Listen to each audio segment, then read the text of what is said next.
After what feels like a lifetime of waiting, 33 years to be exact, we finally get a long-awaited sequel to come into America. The original movie, which was released in 1988, has easily become one of the highlights in Eddie Murphy's long and successful career as a comedian/actor. The film itself has gained a cult following, and it's no surprise how beloved it is amongst filmgoers everywhere. This is easily one of the most accessible comedies around. It has plenty of memorable moments and is highly quotable, even today. Who doesn't remember "The royal penis is clean, your highness" or the catchy Soul Glow sound? So here we are, 33 years later, and Eddie Murphy has managed to get the whole cast back together, including the scriptwriters from the original film. The only person missing is John Landis, who directed the original movie. Taking over the director's chair is Craig Brewer, who previously worked with Murphy and Snipes in Dolomite Is My Name.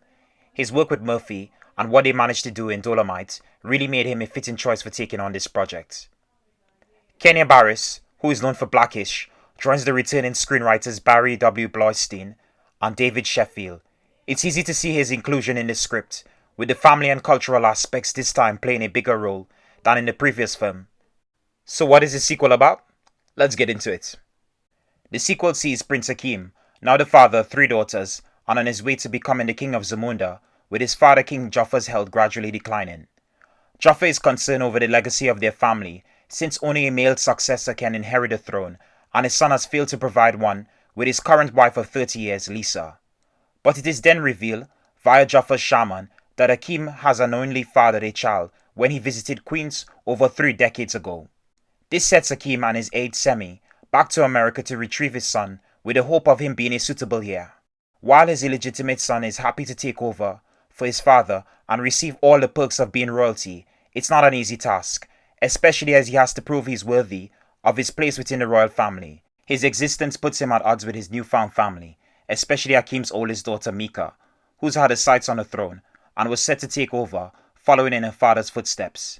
Added to the family drama over the throne, Akeem has to find a way to prevent the neighboring nation's leader, General Izzy, from taking over Zamunda by force. The dangers of doing a sequel to a beloved film so many years later is retreading old ground and just rehashing some or all of the same elements that people associate with the original. We've seen other films fall into this trap time and time again. Zoolander, Dumb and Dumber, anyone? They both just gave us more of the same without really elevating the story or attempting anything new. Now this film does fall into the same trap. Right from the start it showers you with nostalgia, which comes across far less authentic than they try to deliver it. McDowell's in Zamunda? Yeah, I didn't think this was really needed, but it was fun to see Louis Anderson return briefly for a cameo.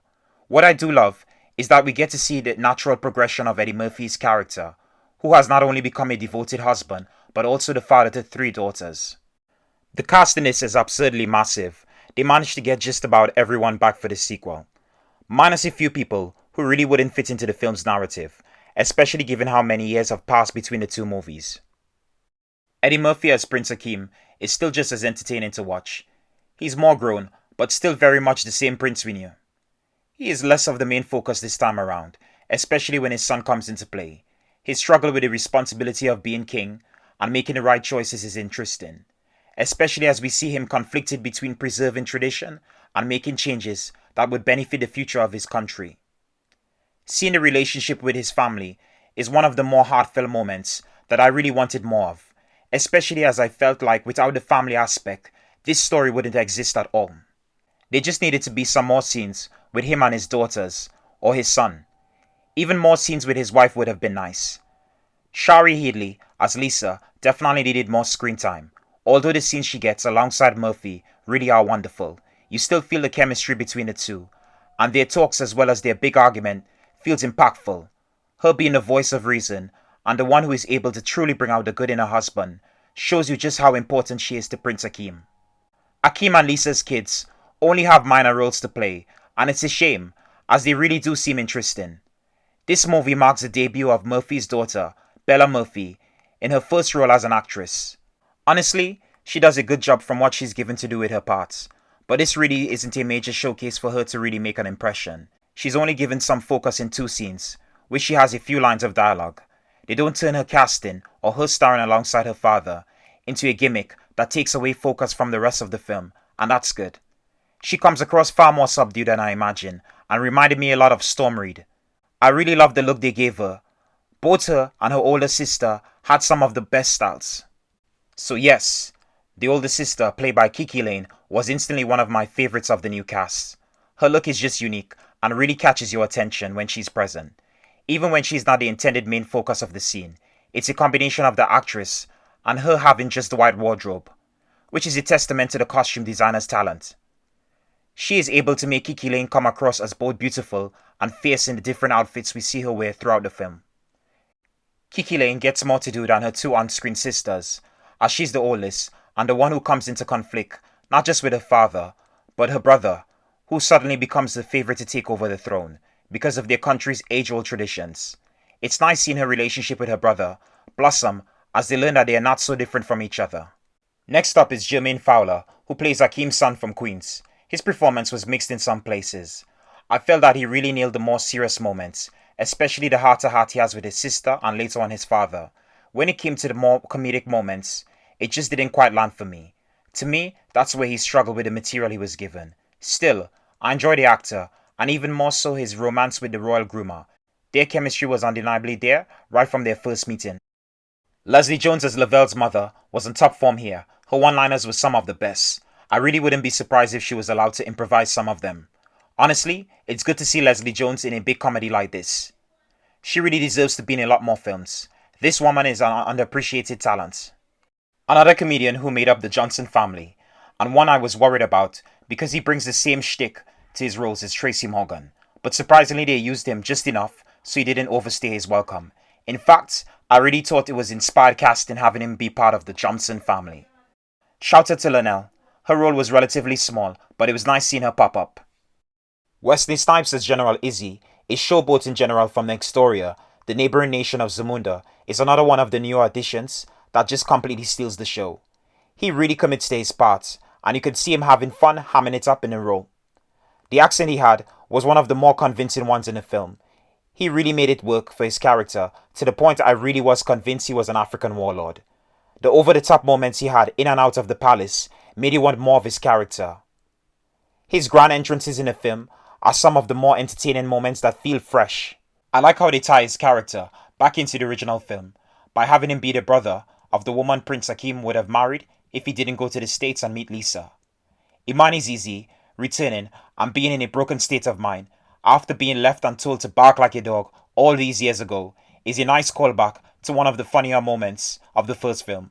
She definitely wasn't someone they needed to bring back, but it really is a welcome return, even with the character's brief appearance in the film.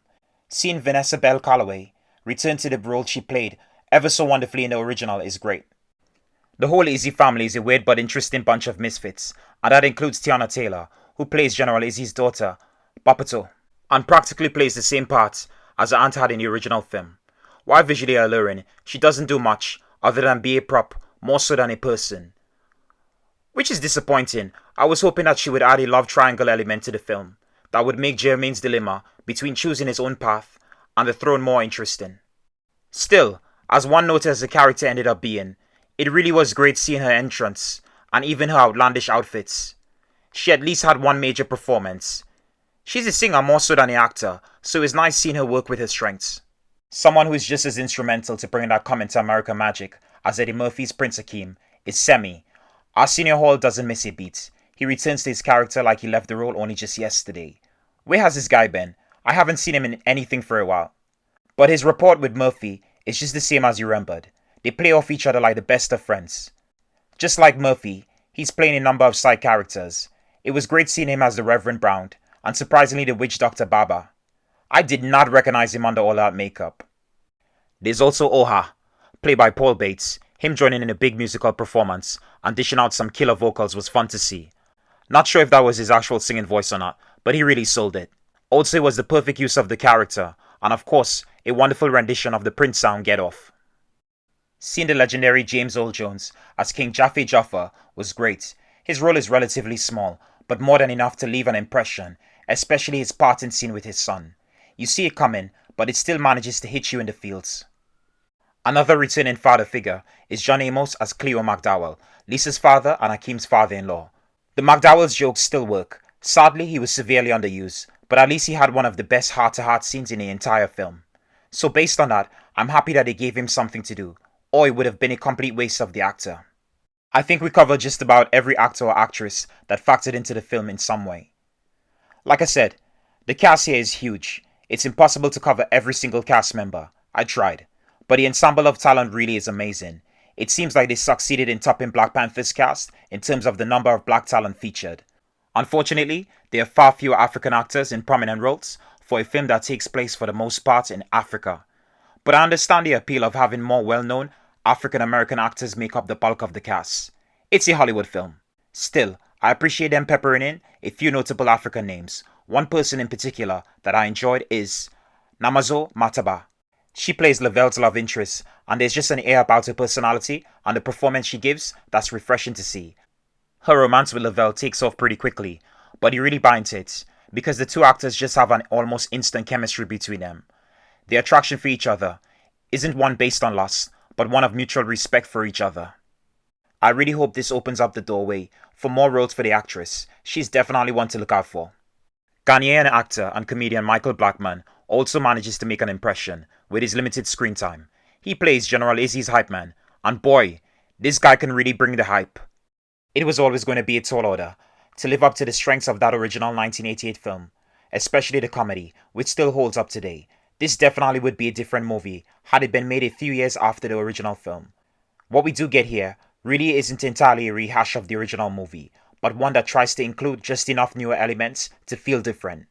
While the original was a story about identity, the immigrant experience, and of course, at its core, a love story, this sequel takes the love story element and builds an even bigger narrative centered around tradition, culture, gender equality, and family. It really tries to tackle a lot of relevant topics, but maybe one too many, as they end up failing to fully realize them. There just isn't enough time to really delve into everything that's presented to us, and that ends up hurting what could have made for a much deeper story. Sometimes it does work, and other times it just falters, because it feels almost forced. An example of this is early on in the film, when we see Jermaine in an interview and they bring up class and privilege. The way the conversation comes up felt like he was just inserted to make a statement, and while it was an attempt to make Jermaine as a character more interesting, it really only manages to seem poorly executed and overly preachy, just to be topical. The family element was the one that was handled the best in terms of what they were able to explore. Akeem's relationship with his daughter Mika and his son Jermaine really touched me. Seeing Akeem bonding with his children in the sparring match and watching his interactions with them in the film's opening minutes does a good job setting up that he's a good father, but ultimately one who is flawed. Especially when it comes to following what he believes in versus what he thinks is best for his country and following in his father's legacy by carrying on outdated traditions that were very much not appropriate for the times. Given that he has 3 daughters, it brings up so many concerns as to his struggle over the years, knowing that the issue would affect his daughters at some point in the future. Was he going to work towards changing the laws, or just hope that it wouldn't present a bigger issue? We see his father disappointed at him, not being able to bear a male heir, as many other generations of Jaffa men have done in the past. Does his father blame his failure to produce his son on him or his wife? And how does that affect Akeem and Lisa's children, who despite being royalty, will always end up being overlooked because they are women? Ultimately, how does this affect his daughters, knowing that they will always be lesser, despite the sense of independence and the values he's installed in them, to make them into remarkable young women, who are more than capable, just as a male here? Their sex isn't as big as an issue as it's made out to be. It's the mindset and the beliefs created by men who have shaped the kingdom's way of life, a livelihood that is far more stifling and very much in need of reworking. It was nice seeing him learn that these traditions that he believed in were in fact wrong to uphold, more so than his family and his daughter, who was very much the best person to be his successor. Her sex didn't matter. What mattered is that she had the best qualities to make for a great leader, which she proved by solving a long-standing issue between their nation and the neighboring nation during her father's absence. Even before then, he should have been able to look past what he was being fed and realize that his daughter was naturally the best choice to lead, than someone who he had not raised from birth or who had no existing knowledge of his nation. I absolutely loved his relationship with Mika, and I wish we saw more of it. But what we got was just enough to make you believe their bond, and you felt when their relationship became strained. But when they reconciled with each other, you felt that moment was more than earned. What I would have liked is just more scenes, or at least one, where we saw Mika and her mother interacting more. The father-daughter dynamic was great, but her relationship with her mother would have added so much more to the overall family theme. The whole issue of Mika not being fit to rule, based on her gender, ties heavily into the country's age-old traditions, which can be summed up as Zamunda being sexist. As we see, not only Mika having issues based on these laws, but also a number of women who are given some focus within the film. We see both of Jermaine's love interests deal with being subjected to male leadership. That affects both women differently.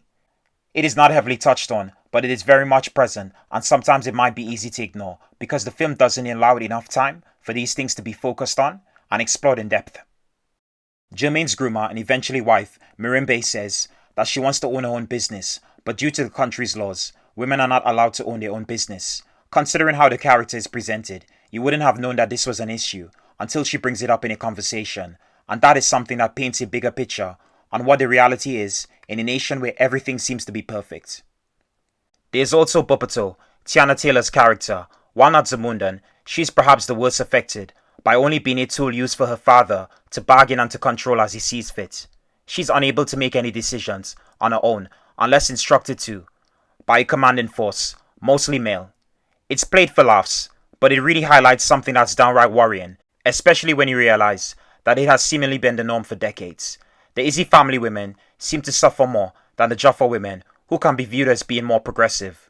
Whether this is due in part to Lisa being American, where women are treated better despite sexism and even misogyny existing, but not to the extent of Zamunda, and her being involved in their upbringing, or just them being royalty and having more freedom to be more independent, is not entirely clear, but at least they are handled much better in positively portraying women.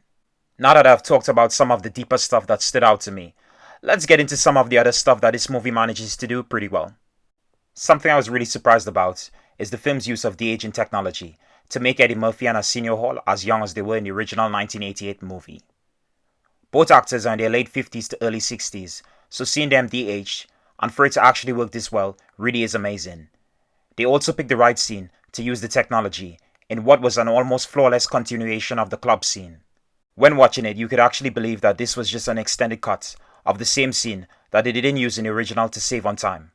But now, years later, and to provide context as to how Akeem ended up fathering a child, they decided to dig up the scrap footage. Kudos to the filmmakers for this. It's one of those instances where the technology is used just enough that it doesn't take you entirely out of the scene. They really put a lot of work and thought into something that other films would have just had the characters mentioned in some dialogue.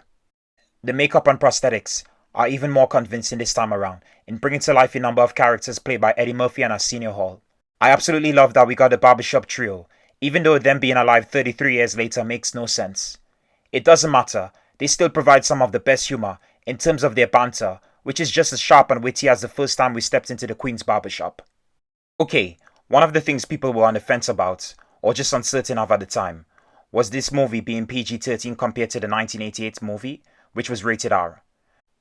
The original only got the rating it did, mainly because of the nudity and F-bombs. Here there is no nudity, but they do have one scene, reminiscent of that infamous bath scene. It's a good callback to the original, that's done in a lot more tasteful manner. Maybe some will view it and think it's a cop-out, but I really love how they do this version without it having to be explicit. Something that this film does in excess, but was very much present in the original, is the music. The soundtrack here is just class. I found myself having to Shazam a few songs that's heavily featured throughout the film. Added to the soundtrack, there are just a number of surprising cameos from artists popular in the 80s. Their inclusion here really served just to make a splash and to pad out the film's runtime.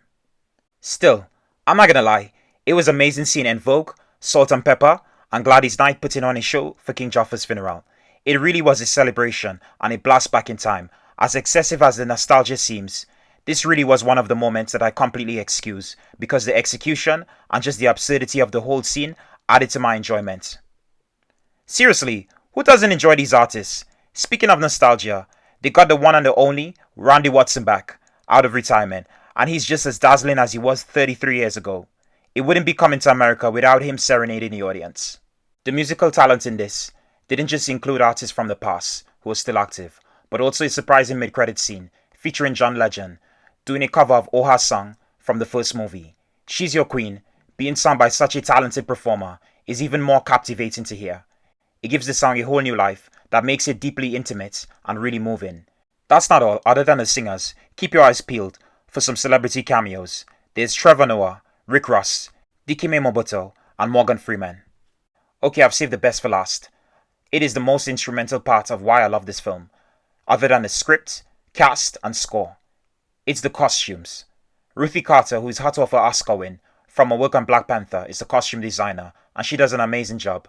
The costumes in this film are just beautifully crafted. Just like in Black Panther, she's managed to craft a wonderful range of designs that highlights the character's unique style, as well as showcasing the rich, vibrant African colors and patterns. It added an extra layer in making the movie's fictional nation come alive and highlighted the wealth of the people. I love how the use of specific colors and styles go hand in hand, not just to make characters look fashionable, but to really give a sense of identity. It is also great to see the combination of modern and traditional attire blending together to create this rich aesthetic that speaks to Zumunda's culture. Ruthie Carter really has outdone herself yet again. This is easily some of her best work and shows just why she's one of the best costume designers in the business. Did this live up to the original, and was it really necessary even to make a sequel? Well, no. I really think that the original is one of a kind, for what it was at the time, and didn't need to be revisited. But after seeing the sequel, it is good to see these characters after so long. Overall, this isn't a perfect film, and it doesn't live up to the original in terms of the quality, but it still does more than enough to make it an entertaining watch. This is just an extension of the original, that despite everything that it fails to deliver on, it at least doesn't ruin the original's legacy. It carries it on, bringing back a ton of nostalgia, added with enough new material that will leave fans of the original with just enough to make them satisfied. Anyways folks, that's all for now. Thank you for watching and I hope you enjoyed the show. Please feel free to subscribe, like, and comment below. And hey, maybe this wasn't your cup of tea. And that's okay. Just remember to take care and stay safe.